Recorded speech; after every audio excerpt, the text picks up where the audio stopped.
Good afternoon. Thank you all for coming to this news conference. My name is Rudiatu Conte. I'm the Outreach and Communications Director for the Council on American Islamic Relations, Philadelphia.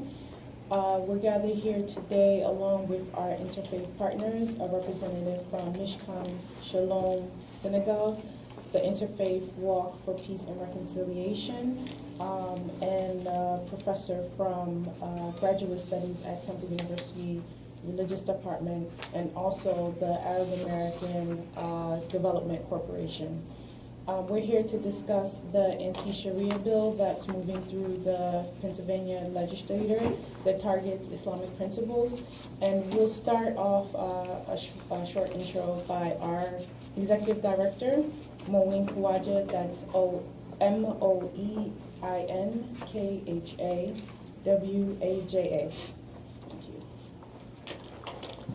Thanks a lot. Hello, everyone.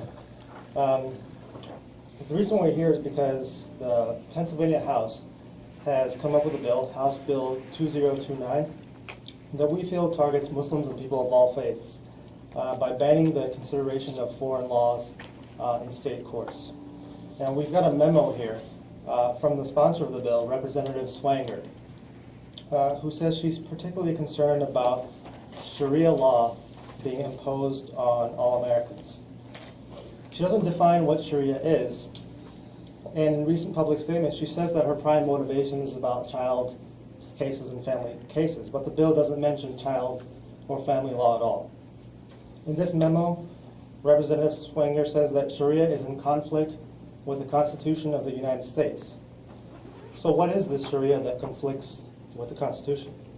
Sharia is just an Arabic word, and it's a set of principles and guidelines that Muslims follow. So what we won't do is let misinformed people define the terminologies of our faith. Sharia is not a set of punishments or medieval laws that are to be imposed on anyone. Furthermore, what this bill does in terms of public perception is it feeds into the notion that the government has to step in and protect everyone from Muslim citizens, and that Muslims are anti-American foreigners, and that government action is needed to save us. The fact is, Muslims have been in Pennsylvania since the founding of the United States.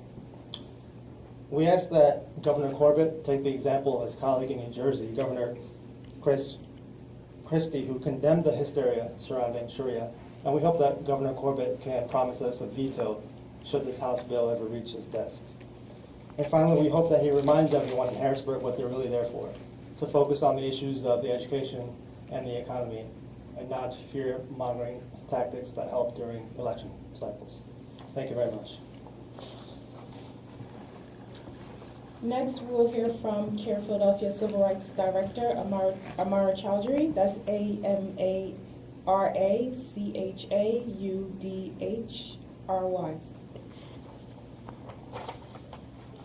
Thank you, Rugi.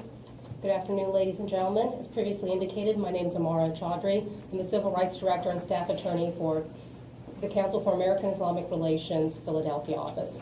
Now, during my legal career, I've been very fortunate to work as an attorney for local and state governments, both in West Virginia and here in Pennsylvania for both Montgomery and Chester counties. And I'm proud of this service because I believe that local and state governments play a vital role in protecting civil rights and civil liberties. This is why I'm so disappointed to see House Bill 2029, because never thought I would see the day when the state government would be so perfectly poised to deprive its citizens of civil rights and civil liberties conferred upon us by the state and federal constitutions. Make no mistake, House Bill 2029 is in direct contradiction of the religious freedoms protected by the Pennsylvania and federal constitutions. This bill, if passed, would be an official governmental condemnation of a particular religion in direct violation of constitutional guarantees of religious freedom. To prove this to you, I'm going to explain the religious guarantees of the Pennsylvania and federal constitutions, the application of these laws to the current legislation, and CAIR-Philadelphia's efforts to prevent the passage of unconstitutional legislation here in Pennsylvania. Now, Article 1, Section 3 of the Pennsylvania Constitution provides that all men have a natural and indefeasible right to worship Almighty God according to the dictates of their own consciences. The federal Constitution, pursuant to the First Amendment, has similar provisions. The Free Exercise Clause provides that the government may not infringe upon an individual's right to exercise their faith, and the Establishment Clause prohibits the government from either endorsing or disapproving of any particular religion. Now, my colleague, Moein Khawaja, just showed you a memo that was distributed by this bill's sponsor, Rosemarie Swanger of Lebanon, PA. This memo, which you have in full in your press packets, clearly demonstrates the purpose of the bill. This bill was specifically designed to target Sharia law. The phrase Sharia law is repeated throughout the memo. The memo refers to the dangers of foreign laws, and I quote, especially Sharia law. And the memo warns of Sharia law, which it describes as, and again I quote, inherently hostile to our constitutional liberties. When I saw this memo right here, I was stunned. As a lawyer, you seldom see such direct evidence of discriminatory purpose, particularly in a public document. The discriminatory purpose of this bill is also evidenced in the language of the bill itself, and more particularly, the carve-out exception for corporations which choose to rely upon foreign law. This carve-out exception serves one primary purpose: to make it clear that this bill is not designed to prevent all foreign laws, just foreign laws if used as particularly dangerous. This bill was designed to target Sharia law. But how dangerous is Sharia law from a legal point of view? Representative Swanger's memo suggests that Sharia could be used to circumvent generally applicable laws. But that's a misstatement of the law. The Supreme Court of the United States has already stated that religious freedom cannot be used to circumvent generally applicable laws. For example, religious freedom cannot be used to circumvent polygamy laws, laws relating to the ingestion of controlled substances, laws requiring payment of Social Security taxes, child labor laws, and Sunday closing laws. The only time when religious freedom can be used to circumvent a law is when that law was enacted with discriminatory purpose and therefore is not a generally applicable law. Because of the discriminatory purpose with which this bill was enacted, was proposed, we at CAIR-Philadelphia felt compelled to act. We have submitted a formal written request to both the majority and minority chairs of the House Judiciary Committee, where this bill is currently pending, asking for an opportunity to be heard. We have also articulated our intention to submit written materials which more fully articulate our concerns that this bill is illegal under the federal and state constitutions. You have that formal written request in your press packets. The House Judiciary Committee had its final meeting before recess yesterday, December 13th. We are planning on submitting our written materials in the next few weeks so that the House Judiciary Committee members have those materials upon their return from recess. We hope that the Judiciary Committee will see our arguments and realize that this proposed legislation is simply unconstitutional. We believe that we will have the support of other concerned parties, and by our turnout today, I see evidence of that already. Elsewhere in PA, the Pittsburgh Area Jewish Committee is organizing in opposition to this legislation. In Alaska, the Alaska Catholic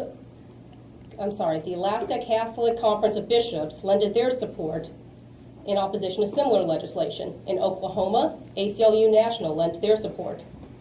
We, as Muslims, do not stand alone in this fight. If this bill does pass, we are prepared to engage in litigation as necessary to defend the religious guarantees of Pennsylvania and federal constitutions. We have the support of CAIR-National, which has a representative here today, and which has litigated these issues in other states. If necessary, we are prepared to go before the highest court of the land. Now, in my career, I have only felt compelled to file a petition with the Supreme Court of the United States once. If necessary, I'm prepared to do so again. We have a representative, Mr. Gadeir Abbas, here from CAIR-National, which has a brief currently pending before the highest court of the land. Now, there may be a tendency for the House Judiciary Committee or the larger General Assembly to disregard CAIR-Philadelphia and our input in this case. Unfortunately, we get that a lot. There is a tendency for government agents and government agencies to treat advocacy organizations which represent the American Muslim community and American Muslims ourselves as though we're flies. They can just swat at us and we will fly away. But I tell you that this would be a mistake. We are prepared to see this through to the end. Thank you. Thank you, Amara. Now we're going to hear from our interfaith partner, Rabbi Linda Holtzman, Senior Rabbi at Mishkan Shalom Synagogue. That's LINDAHOLTZMAN. Thank you. As a rabbi and as a committed member of the Jewish community, I can only read House Bill 2029 with alarm. The echoes for me are strong of Germany in the 1930s, when repeatedly Jewish law was brought forward and defamed in the courts as a means of defaming all of Jewish tradition. Today we have to ask ourselves the same questions that so many failed to ask then. If one system of law is being focused on and is being defamed in our country, why is it happening? What could be the purpose for such focus? And what could be the ramifications for such focus? In a rush to villainize Muslims, those backing these bills just aren't thinking through the ramifications. They're asking us first to ignore the real reasons that they're putting this forward, and somehow think that we won't pay attention to the anti-Muslim feeling that underlies these laws. There are also so many far-reaching implications to this House bill that have not been thought of by its proponents.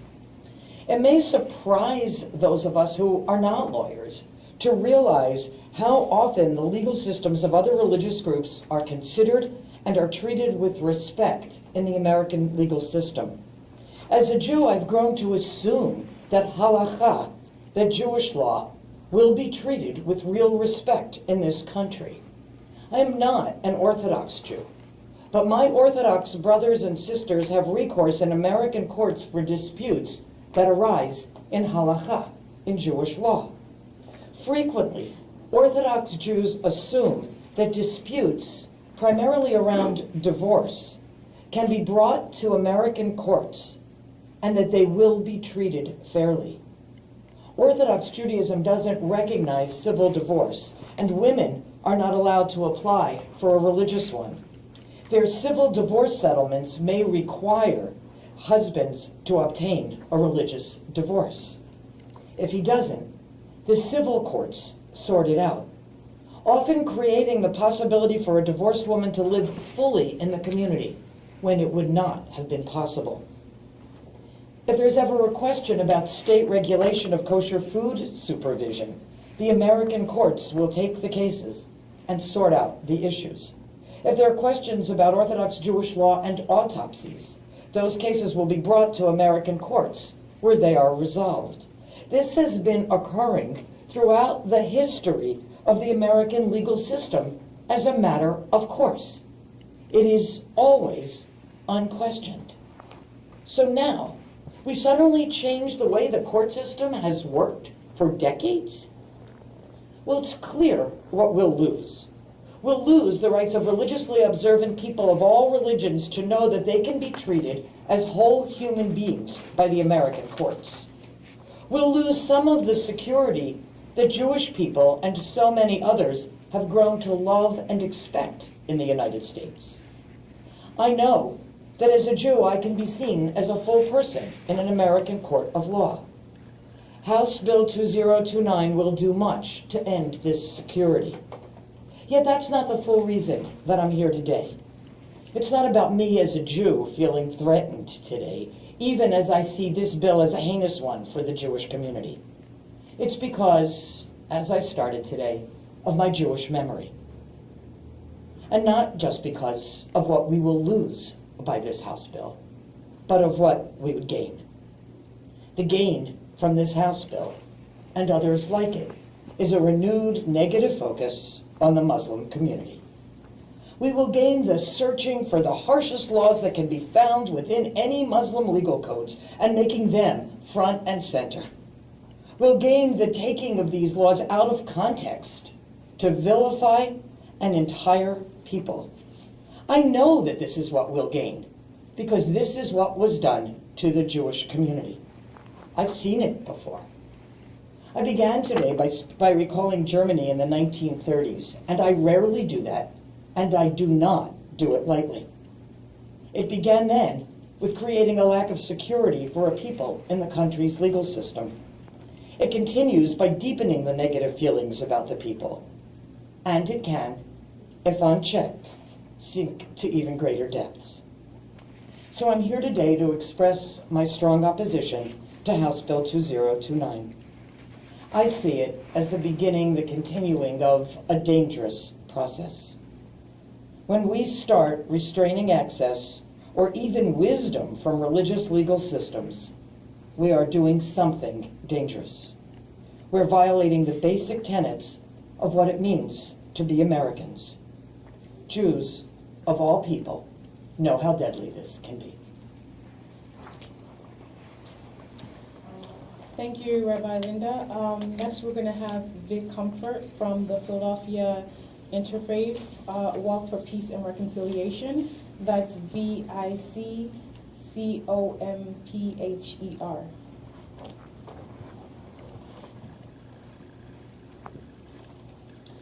The Philadelphia Interfaith Walk for Peace and Reconciliation seeks, in addition to its annual Peace Walk, to nurture ongoing supportive relationships among all interfaith groups who desire peace and justice in our society and world. In practice, this principle means standing with religious and ethnic groups that are experiencing intolerance or persecution. We believe that House Bill 2029 is intended to create a forum for Islamophobic rhetoric and exploitation of our Muslim brothers and sisters. We are therefore very opposed to this bill and to the potentials for misrepresentation of the Sharia law and the persecution of these, our genuine friends and fellow citizens. Further, we believe that American jurisprudence already forbids denying constitutional rights in favor of any other secular or religious code. Therefore, we are very pleased to stand with the Council on American and Islamic Relations of Pennsylvania in opposition to House Bill 2029. Thank you, Vic. Next, we'll have Dr. Khalid Blankenship, Director of Graduate Studies at Temple University. That's KHALID, last name BLANKENKINSHIP.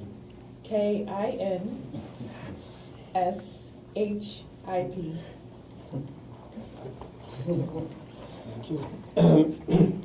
Well, I'm a professor of religion at Temple, actually, and I'm the director of the graduate program in the Department of Religion, not at Temple University in general, first of all, lest that be misunderstood.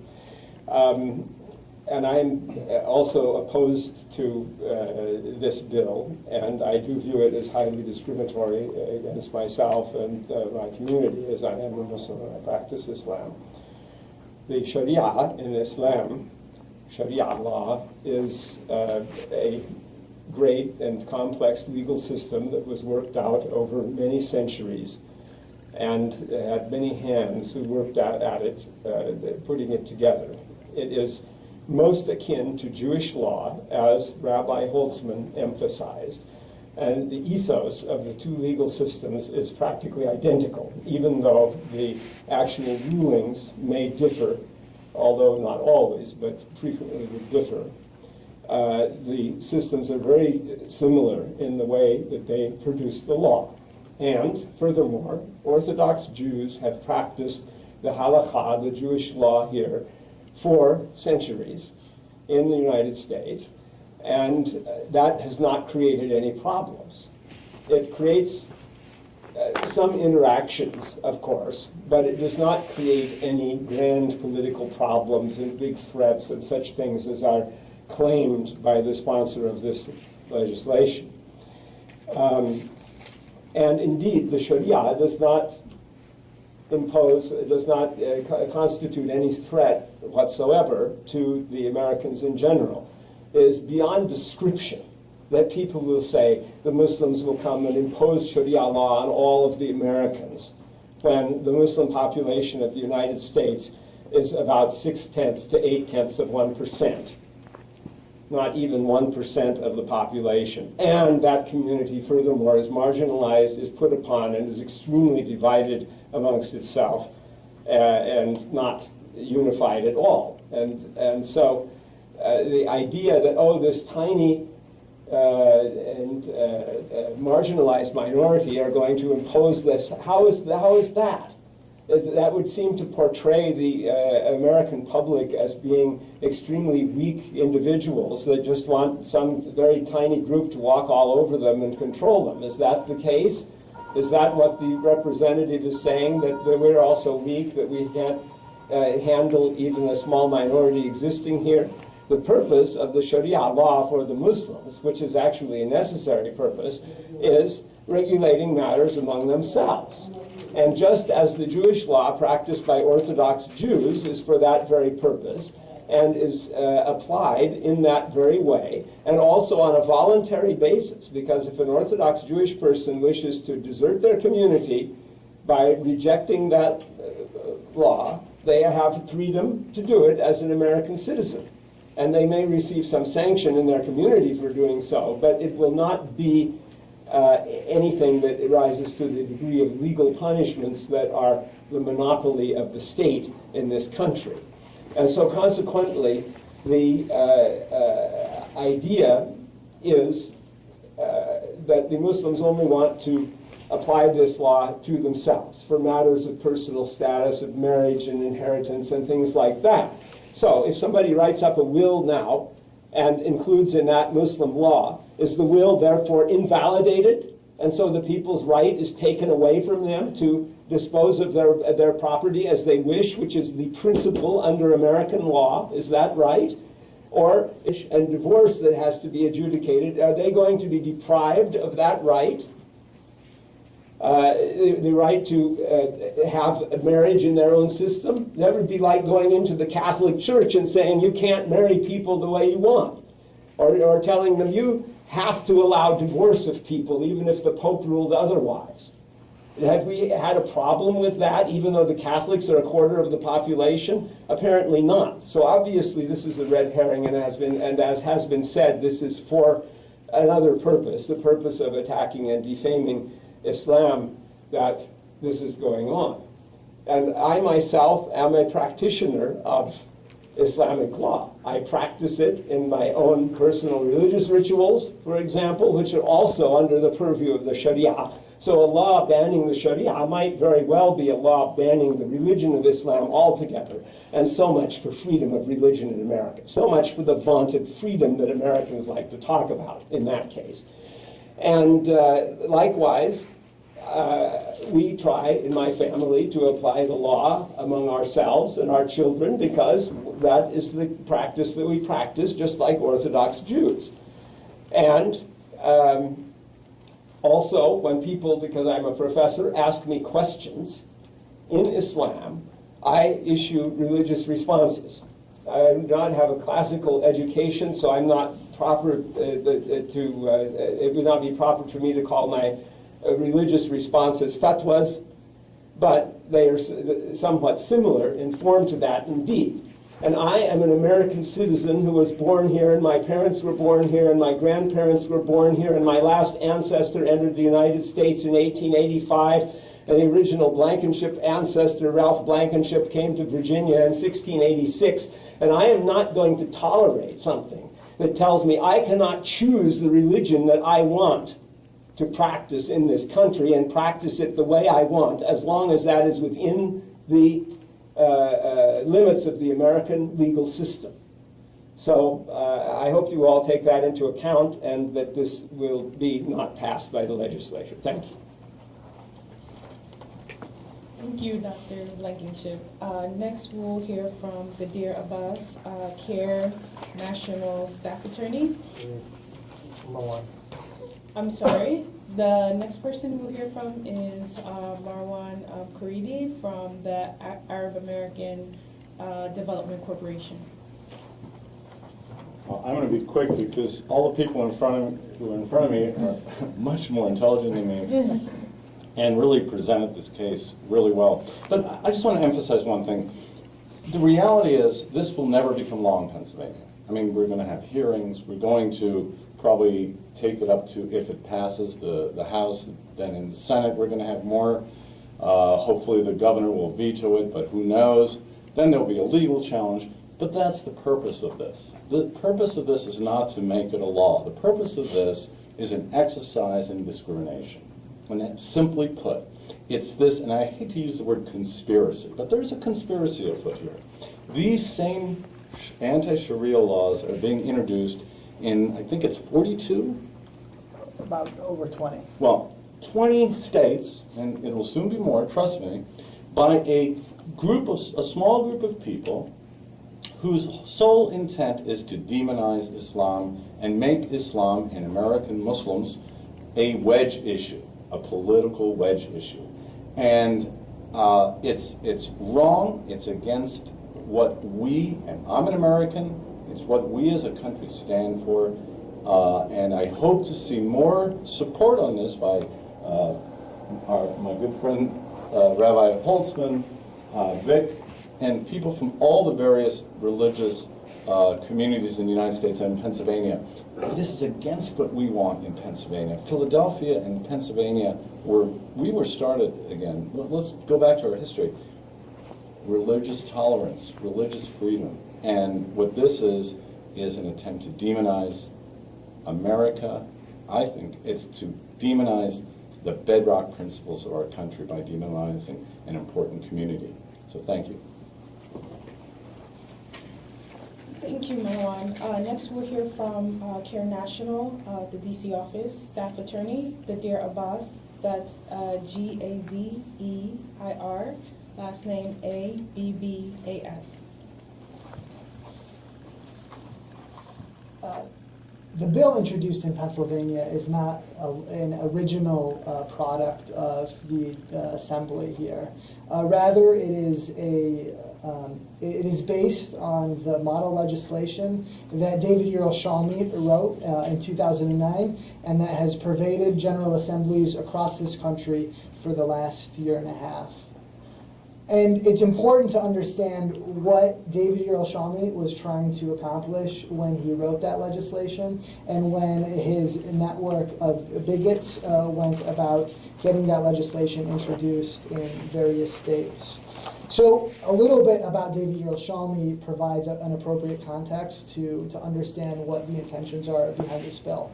Let's look at just really quickly the way that he's been described by the Anti-Defamation League, who described David Yerushalmi as a, quote, anti-Muslim, anti-immigrant, and anti-black activist. And these are not inferences that that ADL had to make. These are things that are the inevitable conclusions that one gets when they read what David Yerushalmi's views are. So, for instance, at one point he wrote, quote, "This should be a war against Islam and all Muslim faithful." Even he's a man of Jewish faith, but in one comment he said that Jews, quote, destroy their host nations like a fatal parasite, unquote.